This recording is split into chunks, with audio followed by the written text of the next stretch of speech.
Dan pemirsa, terkait kondisi kejiwaan pelaku seorang ibu yang membunuh anaknya tersebut, kita akan diskusi bersama dengan Dr. Lahargo Kembaren, psikiater Rumah Sakit Jiwa Marzuki Mahdi Bogor. Selamat malam, dokter. Selamat malam Mas, selamat malam semuanya. Salam sehat jiwa. Salam sehat jiwa. Dokter, terkait dengan kasus ini, sebenarnya sang ibu mengaku sudah puluhan tahun mengalami depresi. Sebenarnya apa indikasi yang bisa terlihat dari seseorang yang mengalami depresi hingga nekat berbuat hal seperti itu, dokter? Depresi adalah merupakan suatu gangguan kejiwaan yang ditandai dengan beberapa gejala. Yang pertama, adanya gejala mood yang menurun, sedih, dan menangis. Yang kedua, kehilangan semangat dan gairah untuk hidup. Yang ketiga, kerasa energinya menurun sekali sehingga malas bergerak dan gampang untuk lelah dan capek.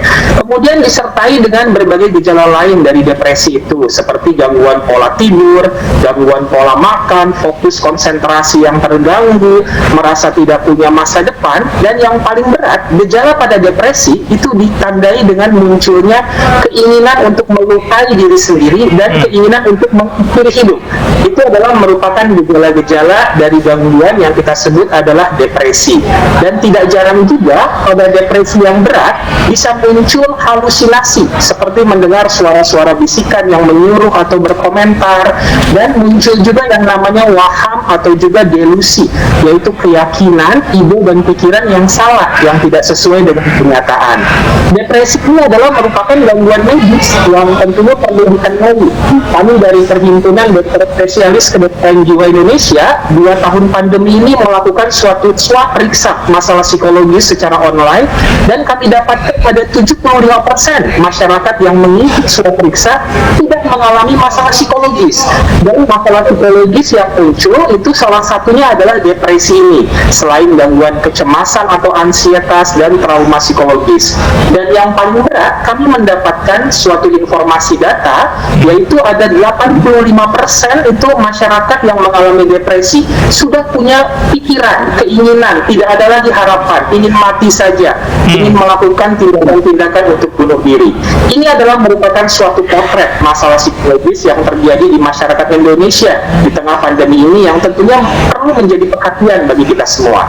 Baik. Untuk menganalisa seorang pasien yang mengalami depresi berat seperti ini, tes seperti apa yang biasanya dilakukan oleh tim dokter? Untuk menilai seseorang mengalami gangguan jiwa atau tidak, termasuk salah satunya adalah depresi, maka seorang psikiater itu akan melakukan pemeriksaan psikologi secara menyeluruh.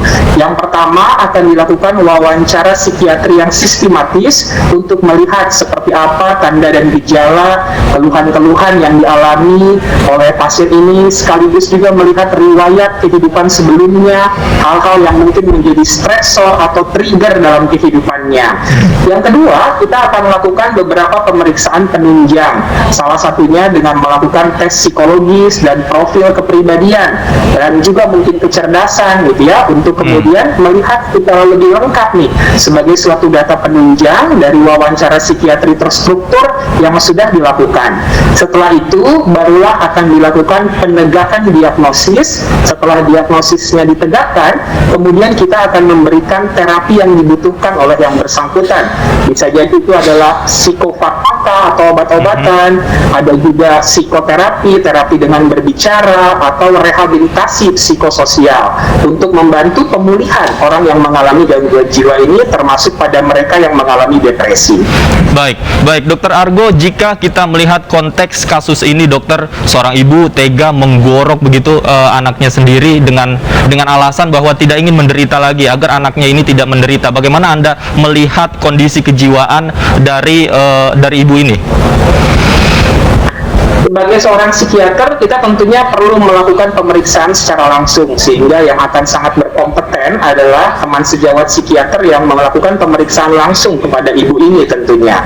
Tetapi dari tanda dan gejala tadi, memang kelihatan ada perubahan ya pada pikiran, perasaan, dan perilakunya. Itu merupakan indikasi adanya suatu gangguan kejiwaan yang tentunya perlu diperiksa dulu secara lebih menyeluruh. Kalau memang ini adalah suatu gangguan kejiwaan, memungkinkan saja adanya perilaku kekerasan yang dilakukan oleh yang bersangkutan.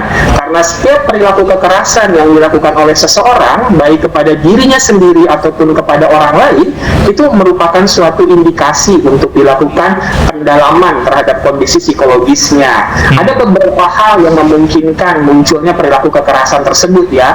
Yang pertama mungkin adalah faktor genetik, memang yang bersangkutan punya faktor genetik melakukan kekerasan. Yang kedua, faktor medis juga jangan dilupakan gitu ya. Mungkin ada gangguan di otak, pernah ada jatuh atau ada infeksi yang menyebabkan kemampuan dia untuk kemudian menahan diri tidak melakukan perilaku kekerasan bisa terganggu. Penggunaan alkohol atau obat-obatan terlarang juga bisa harus dipertimbangkan di sini, karena itu pun memungkinkan seseorang melakukan perilaku kekerasan. Dan yang setelah itu semua bisa disingkirkan, barulah kita mulai melihat nih, apakah ada gangguan-gangguan kejiwaan yang bisa juga berpengaruh terhadap munculnya perilaku kekerasan. Contohnya pada gangguan depresi berat dengan ciri psikotik, skizofrenia, gangguan bipolar misalnya, atau model gangguan kepribadian, itu pun bisa juga memicu seseorang untuk memunculkan perilaku kekerasan yang kita lihat seperti sekarang ini. Baik, dokter, satu pertanyaan terakhir, jika memang kita menghadapi anggota keluarga yang mengalami indikasi-indikasi seperti yang dokter sebutkan tadi, seperti apa peran keluarga untuk mensupport dari anggota keluarga tersebut agar memang kejiwaan dan juga depresinya minimal bisa diminimalisir? Ya, benar sekali Mas. Jadi penting sekali peran keluarga dan orang-orang terdekat ya untuk bisa mengenali tanda dan gejala. Ketika kita melihat ada seseorang yang mengalami perubahan pada pikiran, perasaan, dan perilakunya, kita perlu hadir di samping mereka. Kemudian ketika mereka kemudian menceritakan apa yang dikeluhkannya, kita lakukan validasi dulu. Oh iya ya, kamu merasa sedih ya, kamu merasa marah, kamu kecewa dengan keadaan ini. Kita validasi apa yang mereka rasakan. Kemudian kita bantu dia memventilasikannya, bagaimana dia mengekspresikan perasaan yang tidak nyaman tersebut. Kemudian kita ajarkan juga berbagai teknik-teknik untuk meregulasi emosinya, misalnya dengan teknik nafas dalam, teknik relaksasi otoprogresif, memodifikasi pikiran gitu ya, dan atau berbagai hal-hal yang bisa kita lakukan untuk mendukung proses pemulihan mental emosionalnya yang terganggu pada saat itu. Tapi kalau itu semua sudah dilakukan tapi tidak memberikan suatu hasil untuk perbaikan gejalanya, jangan ragu-ragu, segeralah konsultasi ke profesional kesehatan jiwa seperti psikiater, perawat jiwa, psikolog, pekerja sosial, konselor. Mereka semua punya kompetensi untuk membantu pemulihan orang yang mengalami gangguan jiwa. Baik, artinya memang peran keluarga terdekat ini penting ya, khususnya untuk membantu emosional keluarga terdekat agar tidak depresi. Terima kasih Dokter Argo sudah bergabung bersama kami di iNewsroom. Selamat malam.